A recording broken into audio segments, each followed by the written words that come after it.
Welcome to Fast Talk, the Velo News podcast and everything you need to know to ride like a pro.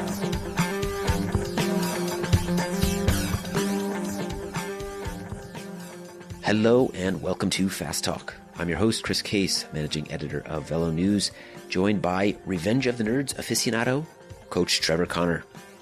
All right, are you ready? Here's your workout for today.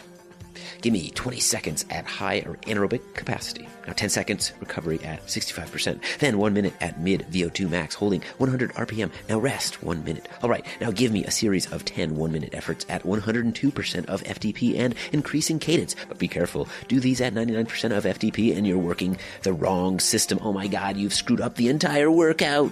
Okay, perhaps that is a bit of an exaggeration.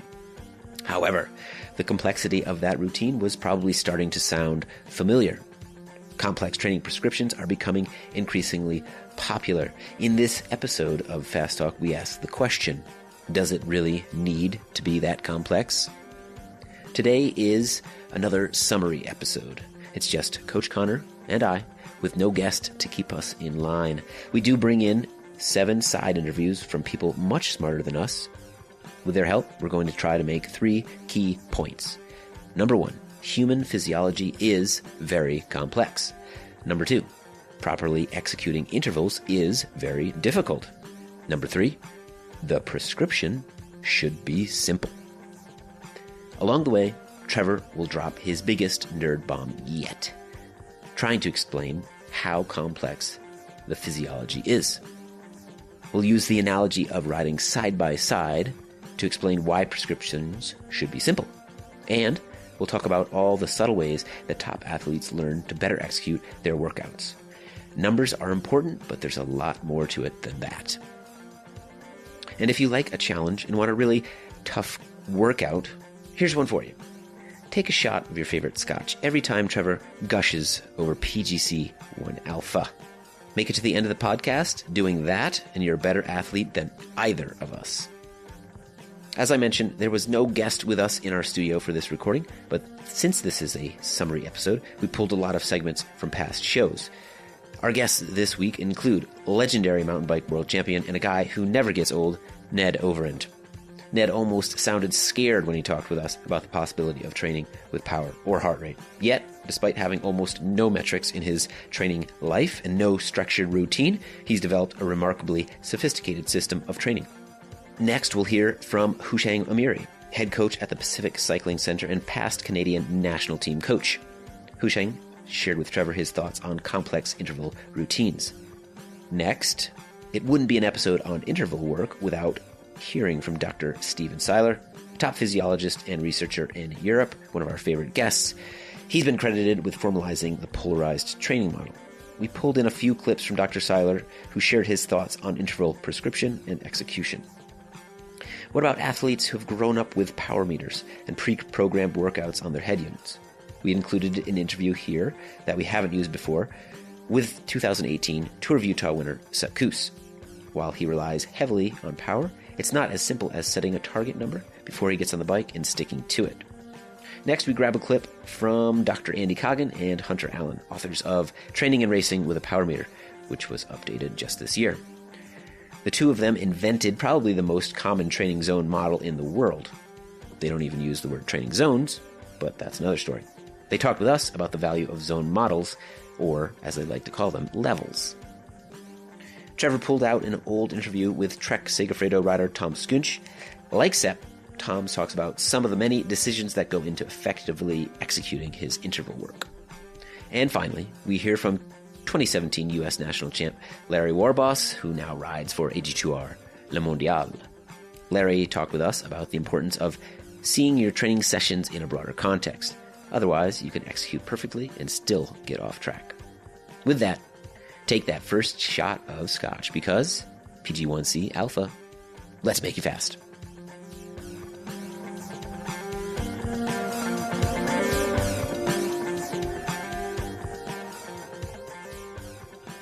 This episode of Fast Talk is sponsored by Whoop. This was one of the really interesting things I remember learning about many years ago in one of my physiology classes. I wish I could find the details about this.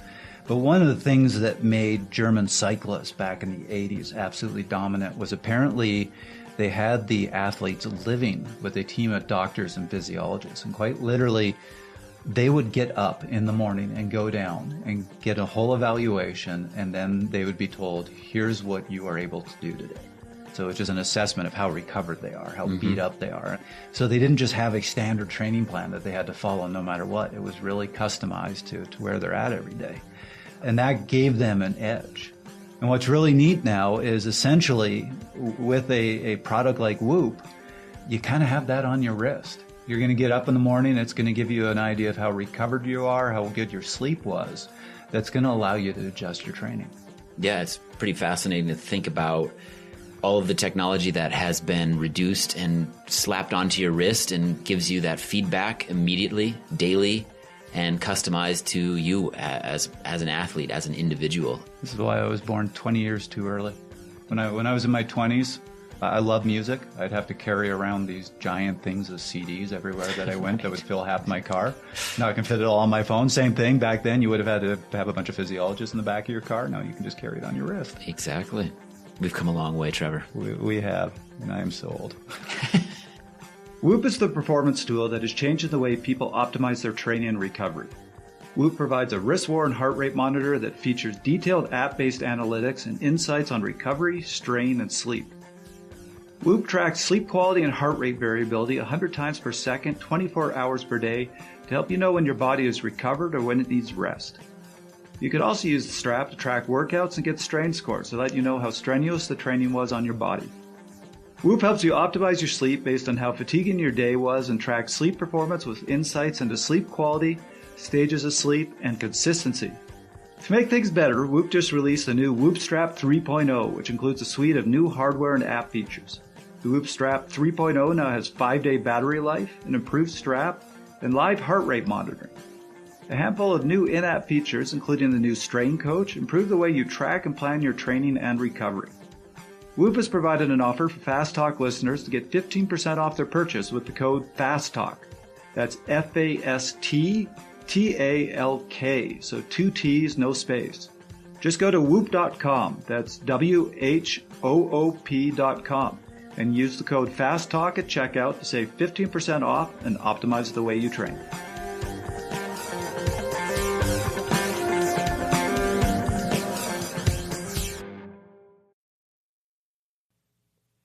Chris is just he's looking at the outline I gave him. Normally our outline is a page long. This is 4 pages long? It is, but we're going to try to get through it. And it's a challenge, but we're up for challenges.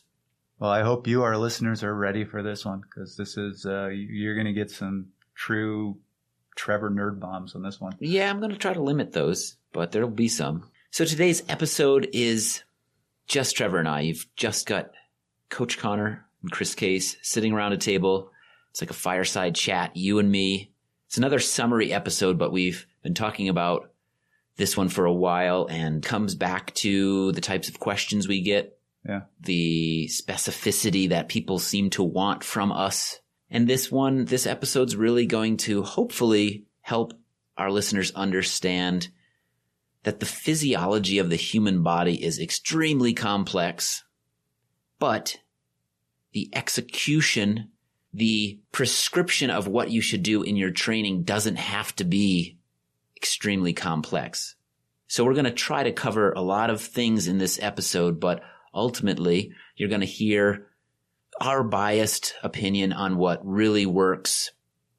And it's going to go back to a lot of the things you've heard us talk about in previous episodes, whether it's with Dr. Seiler's polarized model or things that Sebastian Weber has brought to the program about the give and take between the different types of riders and athletes there are in the world and how you train. And if you train in one way, you might sacrifice a little over here and so forth, vice versa. So again, this is going to be an episode where not everybody's going to necessarily agree with us. There might be coaches out there that say we're complete ding-dongs. And that's fine. And we're not going to sit here and try to argue. This is our bias. This is our opinion. But we've never said we are absolutely right. Yeah. But I do think the reasoning behind what we're about to say is very sound. And what we're trying to do is actually make things in a way simpler for people and also bring out the best in terms of performance. So we've got good intentions. We hope. We hope. And what motivated this? I mean, we really do listen to your questions and we try to answer all the questions. We're not always perfect, but we really try. And one of the themes we've really been seeing lately that people are struggling with, particularly we've been getting a lot of questions about zones, and we hope all of you listened to that episode we did a few months ago about zones. What I have been seeing is people have been oversimplifying the physiology, but then when they talk about their training, they are making their exercise prescriptions dramatically overcomplex. Right. We want to switch that around. Yeah. And I will give the example of my mentor, who's kind of on the one extreme. He's a 3-time national champion. This is Glenn Swan, my first mentor. Canadian national champion. No, U.S. Oh, is he? Yeah, out of New York State. Okay. He's never done an interval workout in his life. He got his form he set up a Tuesday night training race, a Thursday time trial. So there was his high intensity work on Tuesday, his threshold work on Thursday. And he would do long rides with his friends on the weekend. He got a good exercise prescription that would fit with the sort of interval prescriptions we've been talking about, but never did a single interval in his life because he hated them. Yeah. It also sounds, not only is that sort of, quote, simple, but it sounds perhaps more fun and appealing because you don't have to go out there and slaughter yourself by yourself on a hill and do repeats or whatever your interval of choice is. It's racing, it's with people. And that's what he said. He said, A, I find this more fun. Said, B, I can never push myself as hard in intervals as I can when I'm racing people. Yeah. So there's a logic to it. Yeah. You may not have heard of Glenn Swan, but I'm certain you've heard of Ned Overend, who's a world champion cyclist and still tears up the local Cat 1s in Durango in his 60s. Decades of success proves he knows a lot about training. But when we interviewed him a few years ago, his approach was to keep it simple. To be honest with you, I'm really just guessing here because I don't train with a heart rate monitor. I have a very unstructured, well, maybe not unstructured is the right word, but it's a low tech training methodology. I am pretty much a perceived effort trainer. So when I go out and do intervals, I'm doing based on my perceived effort over the length of the interval I'm doing. And I use group rides and chasing Strava segments, for either a PR or a KOM or a high finish on the Strava segment as my kind of drive for interval training. And I don't use a watt meter or a heart rate monitor. Do you think there is a danger with some of these younger athletes who have all these numbers? If they're going out and doing their workouts and time trialing, staring at wattage, staring at heart rate, do you think there's a danger in not learning the feel and affecting their performance? Yeah, I think that in the same way that when I'm doing a group ride, it pushes me harder than when I'm doing intervals myself, or it pushes me in a different way. And I think that when you're in a race, if somebody, especially in a race, if somebody is looking at a watt meter or a heart rate monitor, they're restricting themselves when they may be able to push themselves beyond kind of the numbers they've seen in training to whether it's make a break or stay away from somebody. Or I think if they put those kind of parameters on themselves, that it may hinder the performance they're capable of. Let's get back to the show and talk about what is complex. The first part of this episode is going to be sort of Trevor. Biggest nerd bomb I've ever done. Well, hopefully it's not that. I'm going to try to keep Trevor. Oh, no. Hopefully it is going to be the biggest nerd bomb I have ever done. This was planned. I didn't sleep last night. I was giddy. Oh boy. I'm in for a challenge because I'm going to try to keep you on track and keep you rolling. I'm going to put you on the clock. How about that? Oh, instead of 1 minute, I'm going to be generous. You've got 5 minutes to go through. What do we got here? 12, 13, maybe 15 different points that you want to make. Hey, it's probably 25. Half of them are still in your head. So before the timer starts, what we're going to try to do here is show just how remarkably complex the physiology is. So to cover it in 5 minutes, you have to look at this as every single sentence I say, we could do an episode or two just explaining that one sentence. And in some ways we've done some episodes on some of this stuff. So when we can, we'll try to reference those episodes. Yep. But in the meantime, we're going to take the 10,000 foot view on what's going on. I got the stopwatch. Oh God. Are you ready? Let's do this. Are you well hydrated? I am well hydrated. Hold on. I've got my tea. What kind? This is a gunpowder. Gunpowder tea. Good and bitter. All right. Well, on your mark, get set, go. Okay. So we are talking about the different ways in which we improve what's going on with your physiology. And let's start really simple. We have those 3 fiber types, your slow twitch, what are called your fast twitch 2A, your fast twitch 2B. When we've had Dr. Seiler in here and we've talked about the 3-zone model, it has been pointed out that in some ways that zone 1 is where you really work in the slow twitch. When you move into zone 2, that's where you start recruiting those 2A fibers. And once you're into zone 3, that's where you're really hitting the 2Xs, your big anaerobic fibers. And so there is some argument that you just need to kind of target those fibers. So that's a really simple, nice way of looking at the physiology. And we could just leave it there. And we've used that sort of very simple way of looking at it to talk about a lot of our episodes. But even that starts to get a little more complex because when you go out and do a long ride, even your slow twitch muscle fibers will fatigue. And they've shown that you start cycling through muscle fibers. So you could be going out at 150 watts, initially just using your slow twitch muscle fibers, but 3 hours in at 150 watts, you're starting to recruit some of those anaerobic muscle fibers, some of those 2As and even some of the 2Xs. You also see over time transition in fiber types. The 2As are what are called the big imitators because they can either act like a big anaerobic fiber or they can start acting like an oxidative fiber. The other key thing to remember is as you go up in intensity, it's not like all of a sudden now you're only using your 2Xs. You continue to recruit all your muscle fibers. Mm-hmm. You just recruit more and more as you go up through intensity. What do we have time-wise? You got 3 minutes left. Okay, so let's look at another thing that you're really trying to train. We've talked a lot about fat and carbohydrate metabolism. You're really trying to affect what fuels you've used. And we've had people like Dr. Hawley on the show who have said, if you don't have the carbohydrates, you can't do high intensity. And high intensity work relies on the carbohydrates. But as a cyclist, we really need to rely on fats for fuel because as far as a bike race is concerned, fat is unlimited. Carbohydrates are limited. Mm-hmm. And if you are really using those carbohydrates in a race, you're going to bonk. Fat utilization kind of follows a bell-shaped curve. It has a peak, which is a little bit below, right around threshold, and then it actually starts to decline.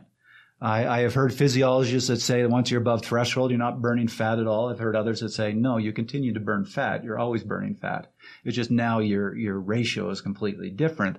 You're burning a ton more carbohydrates. Mm-hmm. But the idea here is if you really want to improve that fat metabolism, it's not necessarily at the highest intensities. Right. If you want to improve, though, your ability to use carbohydrates for high intensity, you need to do high intensity work. That then gets us into this whole idea of lactate metabolism because you only produce lactate when you're burning carbohydrates. And a big part of training with cycling is improving your ability to maintain lactate levels. That's not just reducing how much lactate you produce, but actually improving how much you clear. Mm-hmm. Even when you're sitting on the couch, you are producing lactate. Right. You're just clearing it as quickly as you're producing it. Mm-hmm. That's why you can have a lactate steady state at many different intensities as long as it's holding steady. And I think we did an episode on this. We talked with Dr. Inigo Samalan about this, but there's a lot of research showing that actually the optimal point of clearance when your body is, really, really clearing that lactate and improving that system is at 95% of your lactate threshold. So it's sub-threshold of what people think of as sweet spot work. Yep. And that's why, for time trialers, training that lactate clearance is critical. If you're doing a 40K TT, you can't build up lactate. And that's why when we had Sebastian Weber in here talking about how do you train a time trialist, he was saying sub-threshold, low cadence work. And we had a lot of people got kind of upset by that because they're like, but that's sweet spot. That's not threshold. It doesn't fit. But you have to look at what are the different systems we're trying to train. And right now we're talking about that lactate clearance. Next, we can talk about efficiency versus VO2 max. And you got 20 seconds left. I have failed miserably. We haven't even hit the good stuff yet. I'm trying. I apologize. So we won't even touch on this one, but we could talk about improving efficiency versus VO2 max, which it says here, let's not even go there in quotes. Because it's controversial. Mm-hmm. There was one fascinating 5-year study. Everybody, do you hear that? Yeah. You're done. Did I miss my Cut you off. No, you're not. I'm going. We're continuing. There was a 5-year study that showed that some cyclists improved in efficiency over time, some improved in VO2 max, but you never saw somebody improve in both. Yep. Which is fascinating. We'll save that for another conversation. That was a conversation or a topic that came up in conversation with Joe Friel, if I'm not mistaken, when it came to runners. Yeah, Frank I think we did talk about that. Yep. You've heard us talk a lot about PGC1 alpha. There are a ton of different pathways that affect our training, affect our body's ability to produce work, both aerobically and anaerobically. We didn't want to talk about all of them. Mm-hmm. You know, I'm a geek, but we know our limits for the show. But you've heard us continuously talk about this PGC1 alpha pathway because you have a tattoo of that on your forearm, don't you? Yeah, probably. Probably should get it. We picked that pathway because it's kind of this funnel, and it's been shown that it's the master regulator of endurance adaptations, and everything kind of goes through this pathway. So we're going to talk more about this in a minute. But in some ways, you know, we talk about what intensities should be going at. There is a bit of an argument of, well, does it really matter? Because it's all actually hitting the same pathway. And we'll get to that. Mm-hmm. My time is out. Last thing that you have to look at when you're talking about what you're doing with your training is autonomic stress and reactive oxygen species. I actually just wrote an article about this, and we should probably do an episode on this. But when you do a lot of aerobic work, especially when you do high intensity, very fatiguing work, you produce a lot of ROS, reactive oxygen mm-hmm. species. And it has this interesting kind of bell-shaped curve to it, or we were talking before, but I'm trying not to throw too many words out there, but hormesis, in that if you produce a certain amount of ROS, it actually promotes adaptations. You want to produce a certain amount. It's going to help your training. You produce too much, and it actually shuts down your immune system, and your body doesn't adapt, and you start pushing towards burnout. Right. So that's another thing you have to look at is how much ROS am I producing? There's a lot of balancing acts taking place in what we've talked about, and that one in particular with the ROS. Right. And the reason I just tried to get all that into 5 minutes and explain all that and probably confuse everybody, including myself and Chris, is to get across this idea that the physiology is remarkably complex. And as you said, it's a balancing act. All these different things are influenced differently by our training. And so really focusing on one might actually have a negative effect on one of the others. You have to look at, am I really trying to improve my fat metabolism? Am I trying to improve lactate clearance? Am I building too much ROS? You have to look at all these things as this giant milieu that doesn't quite fit together. And where we are heading with this is we got a lot of emails where people are talking about, well, I was just above or just a little below my VO2 max or my lactate threshold. So I was in this zone. Therefore, I was training this system. And that's just not the way the body works. It's not this case of, I am now in my VO2 max zone. So I am just training VO2 max. Right. Or I am, in my threshold zone. So I'm just training my threshold. They're not these distinct silos. Right. Everything's a blend. I brought up the PGC1 alpha saying everything kind of funnels through there because in some ways, all training produces some similar gains. Mm-hmm. There used to be this old belief that there was a central conditioning, which you influenced when you went out and did long and slow, and then there was peripheral conditioning. And that's kind of been tossed out. And part of that was the discovery of this PGC1 alpha pathway. They said, actually, it all just goes through the same funnel. So do threshold work, do sprint work. And, they even did studies on sprints, and this was more in untrained individuals, but showed, hey, they went out and did sprints and their endurance improved. So it's just not that simple. It's not, I'm in my threshold zone, therefore I'm doing threshold training. If you are in your threshold zone, that whole giant physiological soup that I just gave you, it's all being influenced, and it's all being influenced in different ways. And yes, when you're in that threshold zone, that's when your lactate clearance system is a little more maximal. That's when you're really stressing that ability to use fats.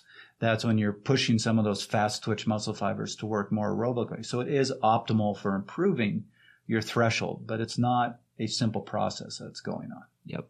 Let's put all of that complexity behind us for now.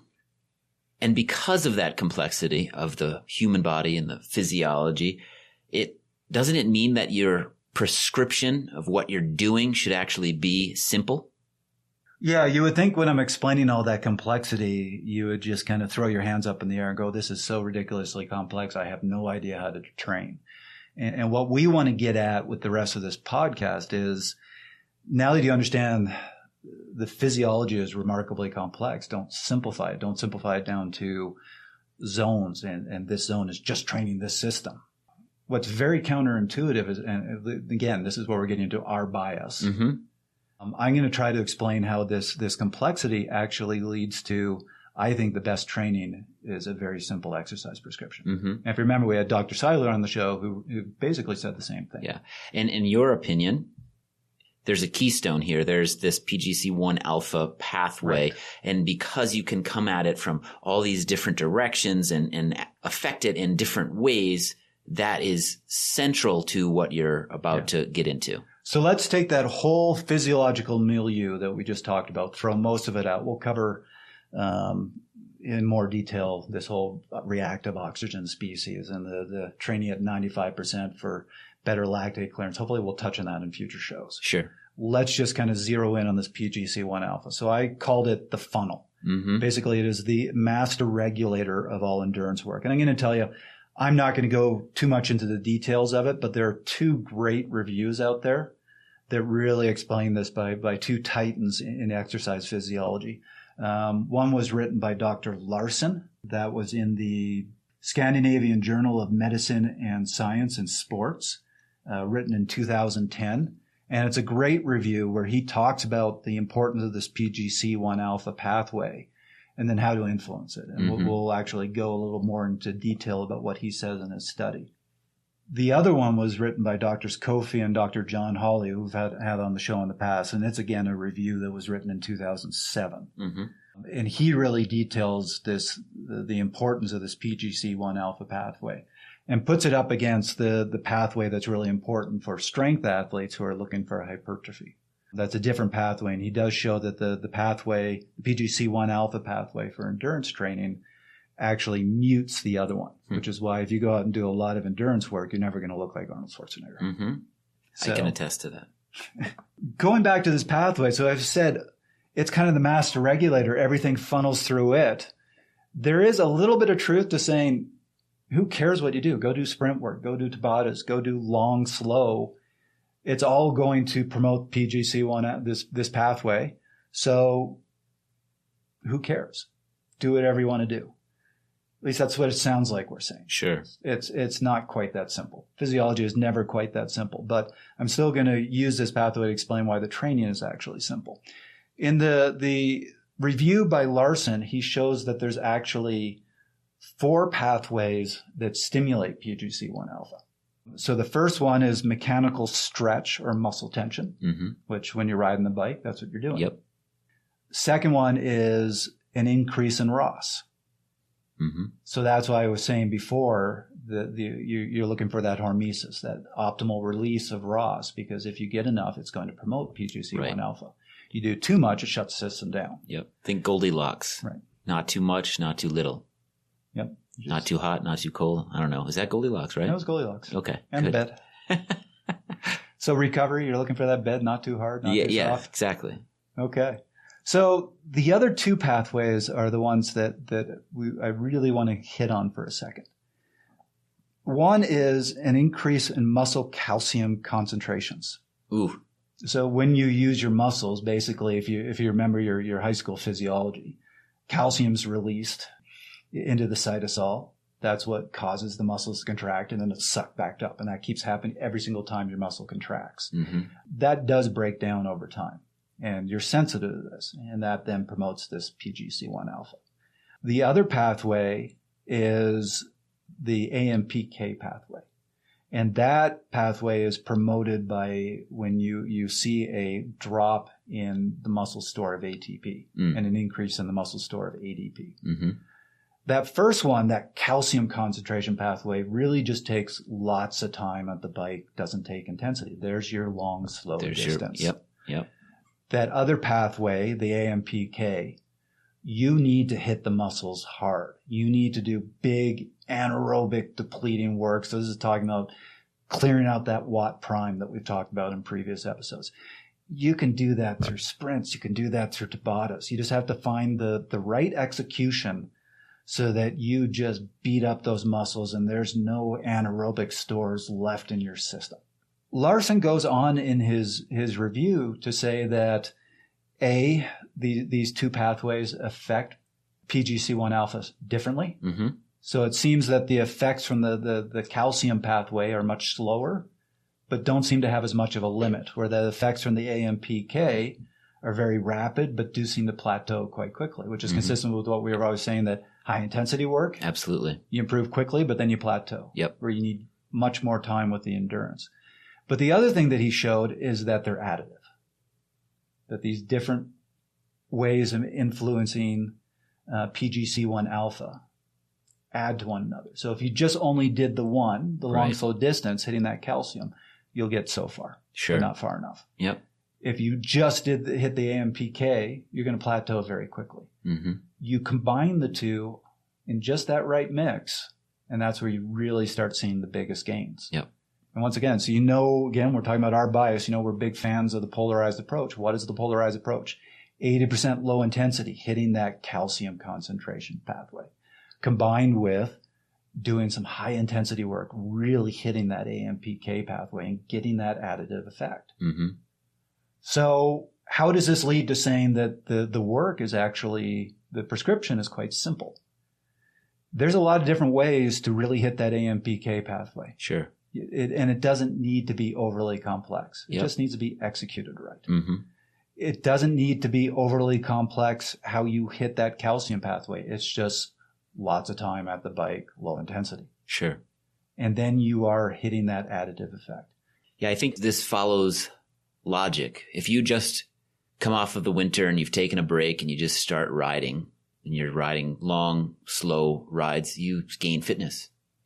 If you just went out and twice a week did super hard rides, you'd gain fitness. But we're talking about putting all the puzzle pieces together and really optimizing your training and getting to the next level, so to speak. Right. We've talked with my old coach, Shishang Miri, past Canadian national team coach, several times now. Of course, I already knew his opinion on this, but I asked Shishang what he felt about complex interval prescriptions. So it seems like workouts are getting quite complex. They have these whole a minute of this, then 20 seconds of that, and then 30 seconds of this, and then 2 minutes of that, et cetera, et cetera, et cetera. What's your feeling about this? Does interval work need to be that complicated? Or, do you get greater gains having really complex workouts like that? Or do you think they should be kept simple? Straight answer, training should be kept simple. Training is complex, but that complexity is coaching for coaches, not for athletes. Training has to be presented to the athletes as simple as possible. I am not a fan at all doing mixed intervals. Your intervals has to aim at certain goals. What are you developing?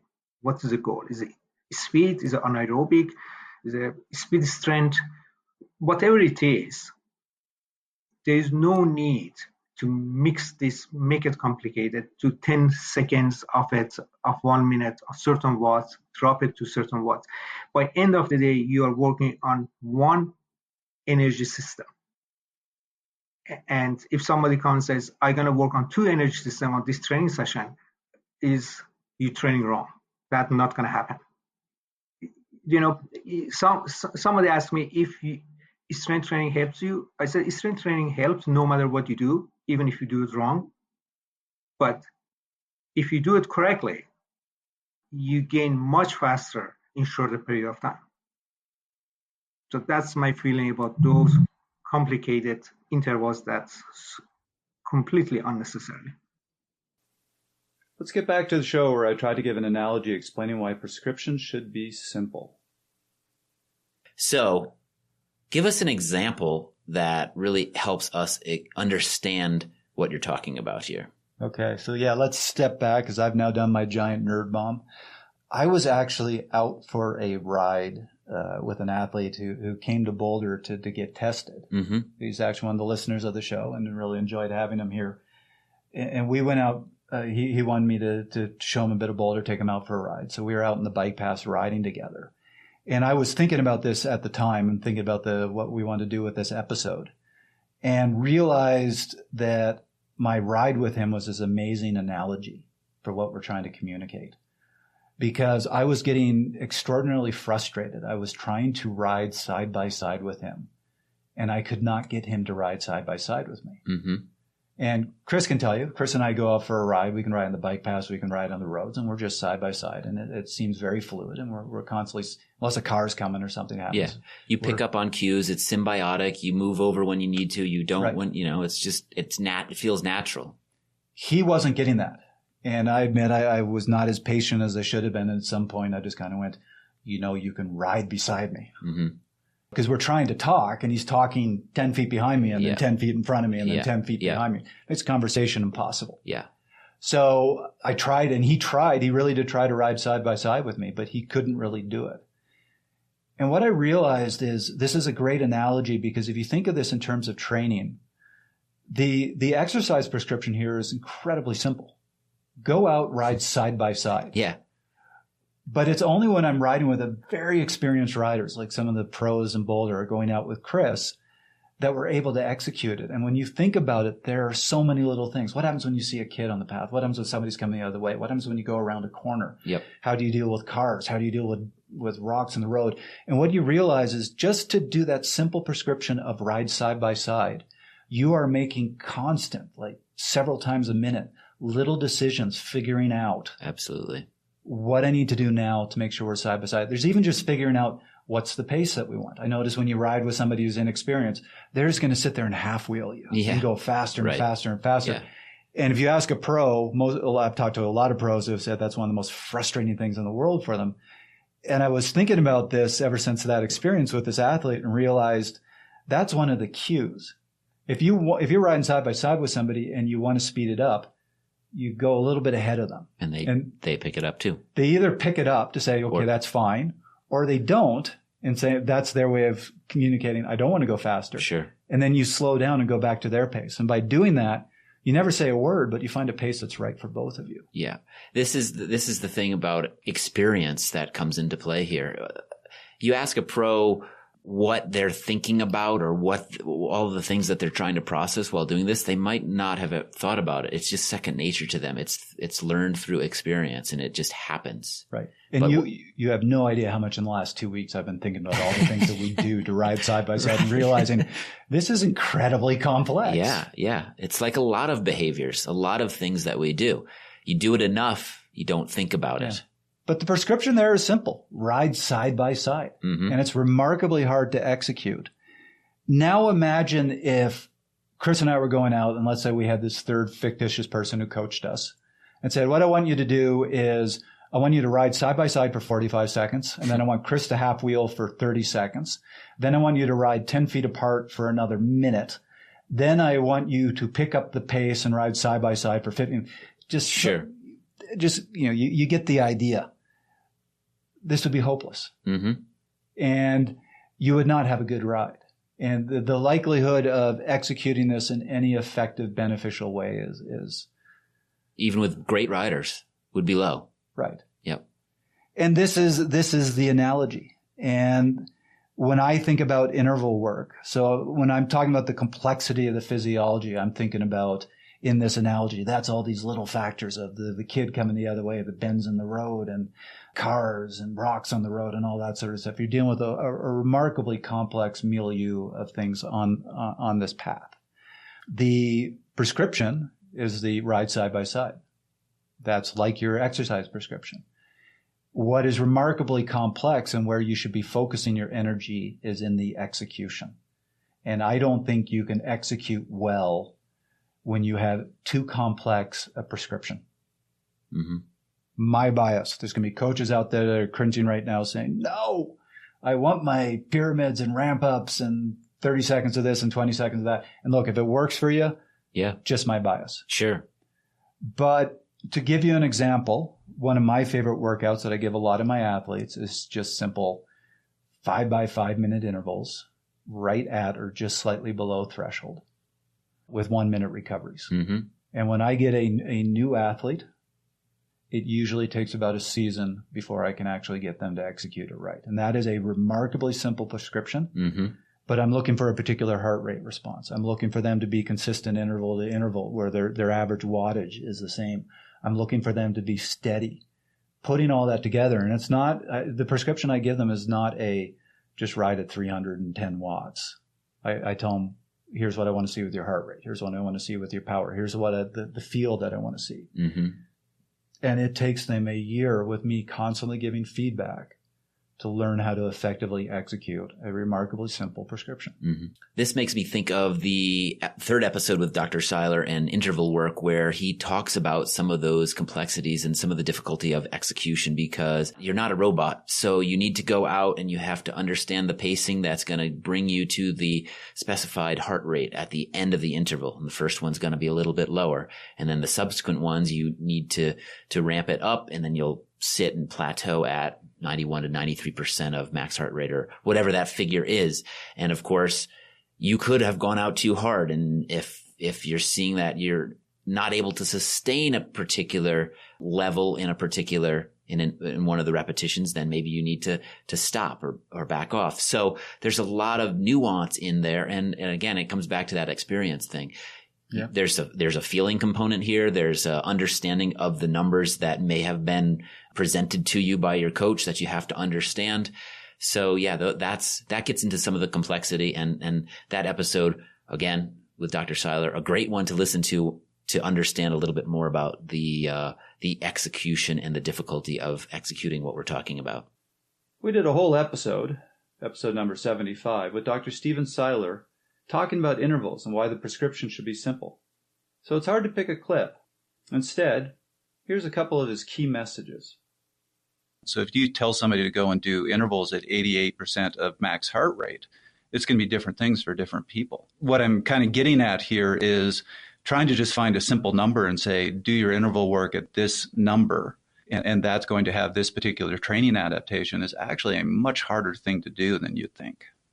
Oh, yeah, I agree. And that's kind of why our research has moved in the direction of is just to give athletes a basic prescription and then let them solve the prescription, or kind of, I've even in papers described it as an equation. It's like giving someone an equation and say, all right, solve for X.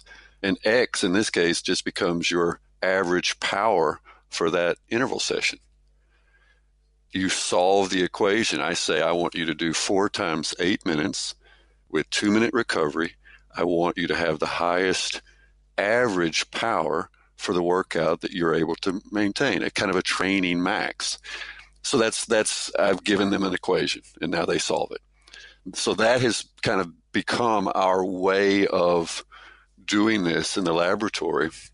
And I think it works out pretty well, because if we give them the prescription, then we don't have to, we're not really telling them, I want you to be at 91% of heart rate, or I want you to be at 4 millimolar lactate. We're just saying solve the equation. But then what we find is that they tend to fall into some kind of typical ranges for heart rate, for blood lactate, for perceived exertion, and so forth.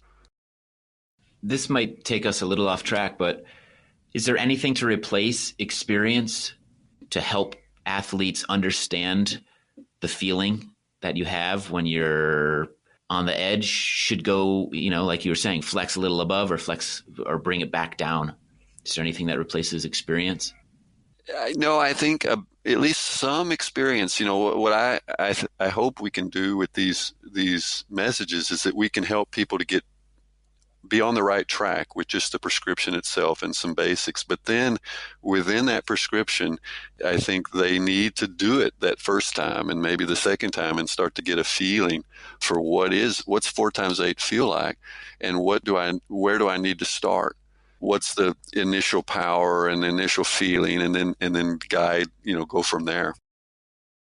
It's really important for me to say there's nothing magical about any of these. And I'm not trying to sell one. Some would say, well, Steven sells the 4 times 8. That's the Seiler intervals or whatever. No, 4 times 8 was one of the models we've used, and it seemed to result in good adaptation, but it maybe could have been 7 times 6, or, I'm saying? We think it's more to do with the total duration that we're prescribing, that actually is a constraining factor that we can use as coaches, or, to prescribe and help our athlete be where we want them to be.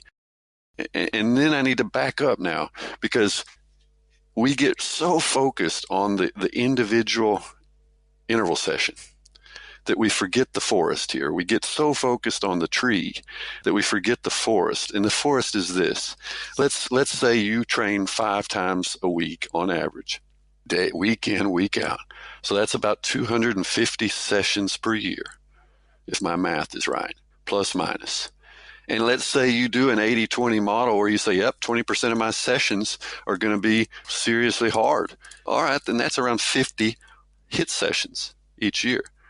And now you may end up doing a few more than that, but a minimum, typical listeners are doing 50 to 100 hard sessions per season or per year as part of their training, right?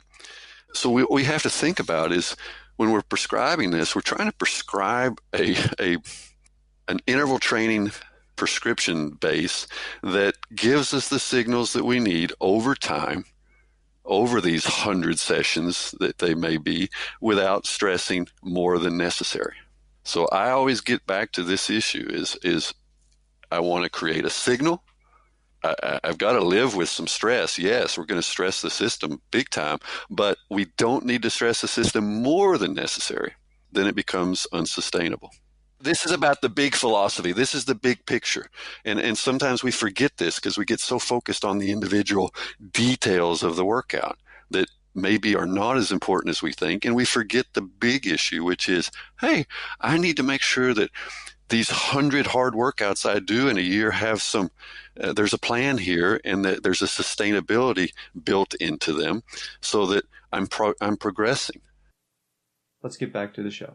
Right. And just to go a little deeper down that rabbit hole that you're talking about, I think that was a great observation. Talking about those 5x5 minute intervals. One of the reasons I love those is, remember we earlier in the episode talked about training just sub threshold is great for improving lactate clearance. So when I want to improve that side of an athlete's system, this is one of the intervals I give. When I have a new athlete, they're always just tell me what power to do it at. And that's the problem. One day, 290 watts might be right. Another day, 290 watts might be too high. Another time it might be too low. And I'll actually put this clip in, but we had that episode where we talked with Sepp Kuss about his training. And he says he goes out, he has a target power for a workout, but he'll see how the first interval feels, and then he adjusts. He says some days power needs to be lower. Some days the power needs to be higher. Realizing that 290 watts might be the right one time, but it's not the right the next time. If you just go out and blindly do every interval at 290, you're not as optimally hitting what you're trying to hit. Yep. And Dr. Seiler mentioned some days you might only be able to do 3. Right. Some days you might be able to do 5. So there's not only the watts themselves, but the number of repetitions where you have that variability there, and you can play with that to customize the workout on that day and based on your sensations and the numbers. Sepp Kuss, 2018's winner of the Tour of Utah, has grown up with power and relies on it heavily. He talked with us about how he uses it and really got into the complexity of the execution. He told us he starts with a simple target zone or intensity, but then there's a lot of on-the-road decisions along the way. For me, it's usually just by power only. I've never done heart rate, but yeah, I usually set myself up with numbers that are pretty doable. Really, never never really reaching for a number. I mean, some days will be harder than others, but yeah, the way I do the intervals, I go into them knowing, yeah, this is a number or a perceived exertion that is not easy, but something that's attainable and repeatable day to day or interval to interval. So yeah, it's hard to describe it, but I'd say at the end of the day, I never feel like, oh, that was a 10 out of 10, just awful day, hard. At the end of the day, it's like, oh, that was maybe a 8 out of 10 difficulty, but I could do it again tomorrow. So I'd say that's my general feeling. Right. Yeah. So if you said you're going to look at the power, let's say you doing intervals and you say, I'm going to be doing these intervals at 400 watts. Mm-hmm. Do you consider how you feel at all? I mean, if you go out and one day they're killing you, another day they feel easy. Mm-hmm. Do you just say, I'm going to ignore how that feels and I'm going to stick with the 400 watts? Or do you listen to how you feel and say, maybe today I need to back down or today I can step it up a little?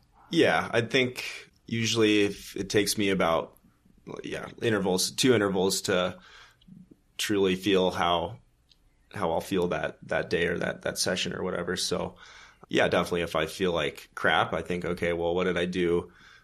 What does the training look like before? What have I been eating? And then, I'll make a decision. Maybe I shouldn't be doing the interval at all if I feel that awful, or yeah, maybe I should push through maybe at a lower power and just make that new number the new standard for just that day. But yeah, it's always a tough call because you always want to be, at least for me, I always want to be at the top of what I can do. But another component is thinking big picture, the lift for later in the week or for, the next week's training, what you need to do, save yourself or. Now, what about, I don't know what type of intervals you do, but what about shorter like VO2 max intervals? So something that kind of so that's range. That's what I was going to also mention. So for a VO2, for example, that's just, I'd never feel good during those. And those are pretty much, I feel pretty much all out to truly get the VO2 effect. So that is also just based on, what I perceive the effort to be, and then also what kind of number I know I should be at, but they never feel like they feel completely different from a threshold effort to me because it's 5 minutes full gas basically, and then recovering. So fair enough. So you said it feels different. How do they feel different? Yeah, I guess a threshold, for example, feels controlled, repeatable. You have more, I guess, mental clarity for your technique and your shifting and looking up the road. So I think those are markers for me that I say, okay, I'm in a good place right now. This is a good pace or a good power. And then for a VO2 effort, for example, which you're kind of reaching for, those components like your cadence, your gear choice, your technique, that all starts to fade a bit as that effort gets harder. But then again, that goes to show what zones you're most comfortable in. So if if you've been training that, let's say that VO2 number for a while, you're going to be much more comfortable in it and you're going to be able to execute all these, I guess, techniques. And then if you're, not comfortable in that zone, you're going to start to fade a bit technique wise, which I think a lot of people overlook. Fair enough. Yeah. And that's not necessarily a bad thing. What, missing losing a bit of the technique in those intervals? I mean, ideally you'd have full control in every zone, and I'd say for me, if I'm training not one zone, but one, I guess, type of effort for a extended period of time, I feel more in control and I feel, okay, I can, play around a bit more in this zone. But if it's like, oh, this is the first time I've done a threshold workout in a week, it feels very foreign, and those things like your respiration rate or your sitting, standing, all those things start to feel a bit more like out of control, I guess, or something that you're chasing a bit rather than firmly in control of.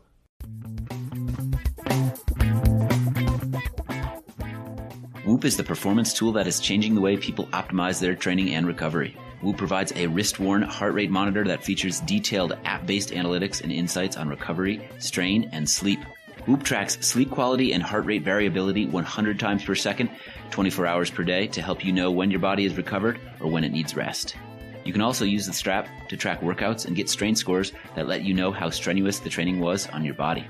Whoop helps you optimize your sleep based on how fatiguing your day was and tracks sleep performance with insight into your sleep quality, stages of sleep, and consistency. To make things better, Whoop just released the new Whoop Strap 3.0, which includes a suite of new hardware and app features. The Whoop Strap 3.0 now has 5-day battery life, an improved strap, and live heart rate monitoring.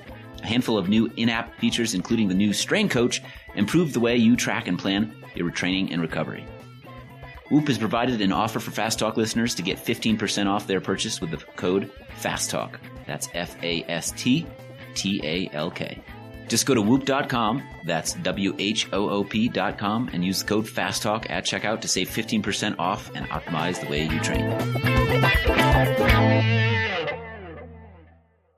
So this is where the complexity of the milieu comes into affecting the execution. I don't think you can effectively execute just saying, I'm going to hit a target wattage. I think you have to look at the wattage. You have to use it. I give my athletes a target wattage range, but it's going to vary day to day. I also talked about heart rate, but sometimes they might be dehydrated. That's going to raise heart rate. Sometimes they might be a little fatigued. That's going to lower heart rate. They need to know about those effects and knowing. I do those intervals all the time myself. Sometimes I do them and I can't break 165 beats per minute. Other times I do them and I'm already at 170 the first interval. Mm-hmm. But I know that I've learned the feel, and ultimately feel is really critical. Yep. I know what they should feel like and just go, yeah, today my heart rate's a little low. Then I ask myself the question, does that mean I'm too fatigued and I shouldn't do them, or is that due to something else? And this goes back to that when you're riding side by side, you just have this natural instinct of, here's what I do in this situation, here's what I do in that situation. And when I do these intervals, I'm not just blindly sitting there doing a wattage. I'm looking at my heart rate, I'm looking at my power, I'm looking at feel, I'm looking at what's been going on this week, how was my sleep last week, and all these different factors to finally say, here's about the right intensity for these intervals, or no, I'm not going to do these intervals today, or I'm just going to do 3, or hell, I'm feeling great, I'm going to do 6. Yep. That's the complexity. That's in the execution. And again, my strong bias is if you have this remarkably complex exercise prescription, and every time you go out to do intervals, you're doing a different exercise prescription, you don't have that wherewithal to be able to say, is this right? Is this wrong? Yep. I personally only have 5-6 types of intervals that I go to because I've learned them really well and I know what they should feel like. Yep. No, this makes me think of, and you might disagree with me here, but at one point we spoke with Evan Huffman and he described one of his favorite workouts, and it was, I would say, on the slightly complex side. It was these over-unders. You know, there was so many minutes at a certain percentage, and then you would go over it, then you drop back down, and then you do other sets and stuff like that. And I felt like, you know, those kept things interesting, but I felt like you had to think too much while you were doing them. And you could get confused or you could get off, and then you'd get kind of lost in that. If you did it enough, it'd probably be second nature, right? But we're talking here about doing intervals and accumulating quality time. Right. If it's like 5x5 or 4x8, it's like, that's so easy to wrap your head around. And then you can focus on all of those other things that makes the execution optimal. Right. But if you're worried about, like, I got to go 20% over this, and then I got to drop 10% under it. This for 20 seconds, and then that for 10 seconds, and then this for 30 seconds, and then that for a minute. Exactly. It's just like you get lost in that stuff. So, you know, personally, like I said, I have just a few go-tos. So I have my threshold work. I do 5x5s, 4x8. Sometimes I'll do the 3x16s. And they're all very simple. And I know exactly how they should feel. I know exactly what I'm looking for. And it took me years to learn how to really execute them right, even though they're remarkably simple prescriptions. Yep. For my high intensity, I have a sprint workout, and I love Tabata-style workouts. I do 20-10s and I do 15-15s. And again, I've done them enough that I know exactly how to execute them. Why do you even bother doing them, Trevor? You're so bad at sprinting. Every once in a while, I just want to pretend. I want to see myself actually break 1,000 watts and go, because it's wow! additive. Yes, because it's additive. you need that additive. You need that, everybody needs to do that work that really hits that AMPK pathway. And I went out and did my 2010s last night, and they absolutely sucked. It was my first time doing them this year, and I blew up spectacularly. And went, great workout for me right now because that system isn't fully there. That's an interesting point, honestly. Like, you're not a sprinter, but you still do what most people would consider like a quote sprint workout because of the effects that it has on your adaptation as an athlete. So to stress that point, the things that you do aren't necessarily key to your qualities as a racer or your interest as a racer, but you might end up doing things that are a little outside of your wheelhouse because they affect your physiology and improve you. So yeah, and I think that actually leads, I was going to use another example I was going to talk about in a minute, but maybe this is a good place to talk about it. Of this, again, the prescription does not need to be complex, but the execution is critical. So I've been doing the Green Mountain Stage Race for many years. And I've started using it. I do my mad scientist stuff on myself to both help me be a better coach and so we can talk about these things on Fast Talk.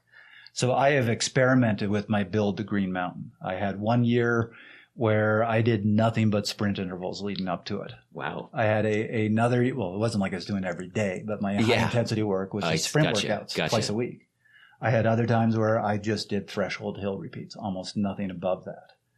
And I can tell you each of those times that I got to the line, I was still the same rider.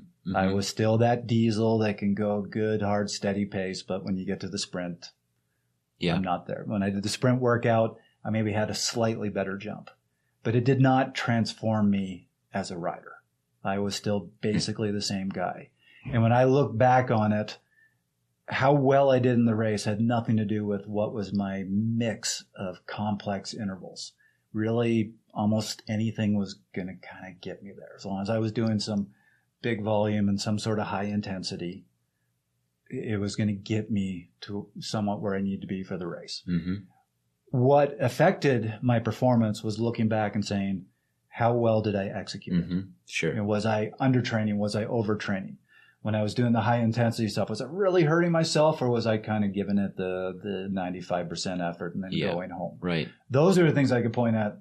I looked at 1 year where I did horrible at Green Mountain. I look back at my interval work and when I was phoning this in every day. Those were the things that showed up in the race. Right. But I have no evidence that, boy, I did this one interval workout, that was the magic bullet, and all of a sudden I was crushing the race. Okay, so with all that being said, we've got the complexity of the physiology. We've got hopefully, the simplicity of the prescription. And then we've talked about the difficulty of that execution. What does this all mean? There's three big things that we want to focus on now in terms of the meaning of this episode. So I think the first one is going right back to the beginning of this podcast, looking at that giant, ugly mess of a physiological milieu and saying the first thing you really need to do is figure out what parts of that milieu you want to focus on. And this is where it was so great to have Sebastian Weber on the show. And we got some feedback from people that really struggled with this because he was the one that came on board and said, sometimes working the right part of that milieu to be, let's say, a time trialer is going to hurt other sides of your fitness and vice versa. So the example he gave is if you want to be a top level time trialer, you're going to hurt your sprint. Sure. And if you want to be a great sprinter, you're not going to win the world time trial championships. Right. And that's because in this giant ugly mess, the particular parts of the milieu that you want to hit actually can hurt assets you need for the other. So know what parts you really want to target. That's going to determine the sort of work that you want to do. And again, we'll go with the time trialer example. He gave a lot of sub-threshold work at low cadence. And the reason for that is then you're really hitting that lactate clearance. Also, when you're doing low cadence, you're recruiting more of those 2A fibers and you're training them to work aerobically. And the problem is if you train them to work aerobically, they're not going to be good for sprinting. So you're going to lose some of that top end jump. That's just an example, but the really important message here is targeting the right parts of the milieu is a lot more than just saying, I need to train in this particular zone. or at this particular wattage. Mm-hmm. And I loved when we had Dr. Coggin and Hunter Allen and Stephen McGregor on the show. They talked a bit about this. First of all, they pointed out zones overlap. Mm-hmm. They're levels, not zones. They're levels. So their levels overlap. And understand that you have a threshold level, but it doesn't mean that you aren't training other systems when you're at that level. It also doesn't mean that you are only training your threshold when you're at threshold level. Right. You have to think of it as more complex than that. Yep. Pretty much, unless you are absolute sprint or noodling at 90 watts, you're going to get some improvements in that threshold fitness in most of those levels. It's just, where do you optimally target? But it's beyond just zones. It's beyond just intensity. There's cadence, there's length, there's recovery. There's a whole bunch of other factors that make the execution remarkably complex. But the prescription doesn't need to be complex. Yep. We were lucky enough to talk with Dr. Andy Coggin and Hunter Allen about training zones. They invented possibly the most common zone model in existence. But as you see, they believe our physiology is more of a continuum, and these training zones are really more of a standardization or a communication tool. And there's nothing really magical about each zone. In fact, they even hate the term zones. Now, if you're dealing with one athlete or if you're dealing with 6 athletes, yes, I could sit there and tell athlete A, go out today and hold between 210 and 240 watts for 6 hours. And I could tell athlete B, you do 270 to 325 or whatever. But if you're dealing with more than 6 athletes, you need some systematic approach in order to aid in communication, to standardize things. And that's really what this is all about. I mean, Hunter used the word clarity. It's a system to standardize communication. With the recognition, of course, that physiological responses occur on a continuum. Physiological adaptations are a result of that continuum. Nonetheless, humans have difficulty dealing with shades of gray. So we paint it as a bit more black and white, and we say, there are 7 training levels because it's a way of aiding in communication, especially with dealing with large numbers of individuals.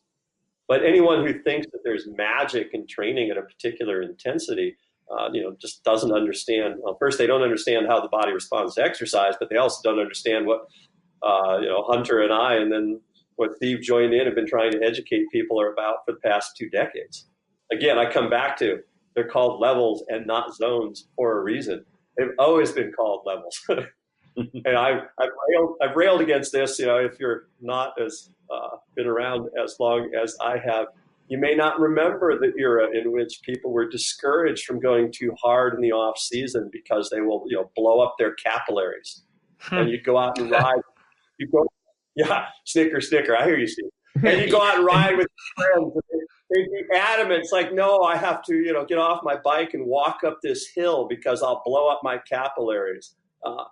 That's ridiculous. That's not how people ride bikes in the real world. So if you overly constrain somebody's power output because of the way you're prescribing training, all you're doing is making the training less specific. You go back to the original system that I put out there back in 2001 now, it refers to the average power either for the interval, if you're talking about interval type work, or it refers to the average power for the entire workout if you were talking about just a steady state endurance ride, or if it's something like a tempo session, well, you warm up and you cool down, but you focus on what was the average power over the hour and a half in the middle. But that doesn't mean that power remains within that range at all times. In fact, the exact opposite is what you really should be aiming for, because we don't go out and time trial everywhere, at least not in mass races. I was going to say, I'd like to circle back to the question you asked originally and what represents a good system. I'll presage another question I know that you wanted to address, and that is what you use as your anchor point. So I would up front say it makes perfect sense from a physiological perspective that your anchor point has to be your metabolic fitness. But with that said, one of the issues that I had to take into consideration with the original levels was, what is the right number? Recognizing that it's all shades of gray and that subdividing things into ranges or regions or zones or levels or whatever you want to call them is simply a mental convenience. Well, how far do you go? If you set up 15 different levels, that better reflects the continuum but it's rather unwieldy. On the other hand, if you have a 3-zone system and you're an advocate of polarized training, well, if you think you're never going to train in zone 2 and that everything should be 65% of VO2 max and below or really hard, well, then 3 zones might be sufficient because it serves the needs of your, I'll call it, bias as to how people should train. I was trying to develop something that was flexible enough that it could be used by any coach, regardless of their philosophy about how people should train. I was trying to be agnostic with respect to training philosophy, and also trying to think about, well, how complex can it be? How simple should it be? And ultimately, I decided 7 was the magic number. It's a prime number, by the way. I could have been right. I could have been wrong, but that's what I settled on because it seemed to me that that was the minimum number that was needed to really capture the way people actually do train, and that you could then classify various workouts and they would all or almost all fall into one of these 7 levels. Let's get back to the show and quickly talk about another approach, race-specific training. So, Trevor, you've been talking a lot about this physiological milieu going on. What about specificity? Where does that come into play? Yeah, we've certainly had some people come on the show who have really talked about your training needs to be very specific to your event. I'm a little more in the camp of train the engine, build a big engine, and then let the engine figure out how to handle the race. But I do think there is a place for specificity. And I will say, if you're looking at that physiological milieu and feeling overwhelmed and trying to figure out what parts of it do I want to hit, well, an easy way to answer that is to look at what's my target race this year. My target race has a 5-minute climb that's going to be selective. So I'm going to focus on doing 5-minute climb work because I know that's going to hit the same parts of the milieu that I need for my target race. Mm-hmm. So in some ways, specificity can help you pick exactly what you want to target, mm-hmm. which can be beneficial. Well, that leads us right to your second point, which we've talked about already, but let's get really to the point. Keep the prescription simple, focus on execution. And you gave your example of how you changed things for Green Mountain stage race and you came at it from many different directions and ended up virtually in the same place. Same place. But my fitness, I could really look back and say, when did I execute the plan well? I had better fitness. When I executed the plan not so well, fitness wasn't as good. So again, this is a bit of an oversimplification of the science, but remember those 4 pathways that promote PGC1 alpha, particularly that calcium release and the AMPK pathway. You want to just really focus on optimally hitting both of those in a good mix. And hitting that AMPK pathway, as we said before, that is just really depleting that anaerobic energy store. Hitting that calcium pathway, it's just getting that volume, getting that time on the bike. The other thing that I'm going to say with this is because execution is so important, and again, my bias, I don't think it's beneficial to do a different workout every single time. Sure. I am a big fan of pick a workout that's going to target what you want to target, really focus on the execution and do it for 4 to 6 weeks, especially because that's first time you do it, it's probably going to take you 4 to 6 weeks to figure out how to execute it right. Mm-hmm. Yeah, that repetition in succession is really going to help you dial in things, learn how to execute in a better way. It's kind of like when we record a lot of podcasts in a given time, by the 8th episode in a given week, we're like, man, we're really good at this. Right. And then we'll take a break and we'll come back and we're like, God, boy, we suck. So what's actually going on is by the 8th episode, we're so tired, we're deluding ourselves into thinking we're good. That's probably more like it. And then we come back with a fresh mind and go, boy, we're awful. So our apologies. We're completely inconsistent in how we record. So if there are any duds out there, we sincerest apologies. Yeah.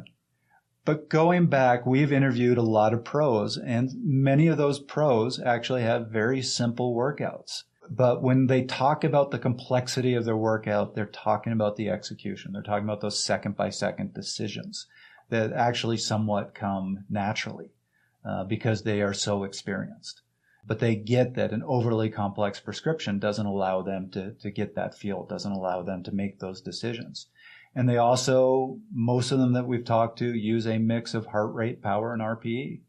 I can tell you personally, I've been training for so many years, I have not calculated my training zones or levels or whatever you want to call them. I haven't calculated them in years because I know exactly what, every single workout I do, I know exactly what it should feel like. Mm-hmm. I don't use anything anymore. I guess I do have feelings, Trevor. I use them sometimes. I don't know. It's your coach. I don't care about your feelings. Keep those to yourself. I can't, all that field with the description and the notes. I put a lot of time into that. Remember that ad would end with an insult too. You wanted that. You were craving that. Yes, that's true. That's true. Okay. Moving on. Sorry, Chris. I will be more attentive to your feelings in the future. Thank you. I need that.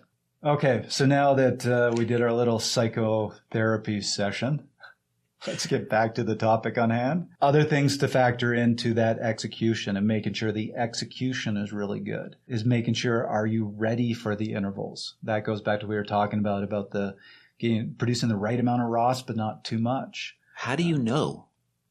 There's a bunch of feel factors. There's tools. So we just talked about Whoop. Yep. That's going to help you. It's going to give you some indicators. So that's using heart rate variability, which does show recovery levels. Mm-hmm. A lot of it is feel. One of the things I look for with my athletes, if they go out to execute the intervals and they can't hit the wattage, turn around and go home. Yeah. I always give them here's what you have to hit.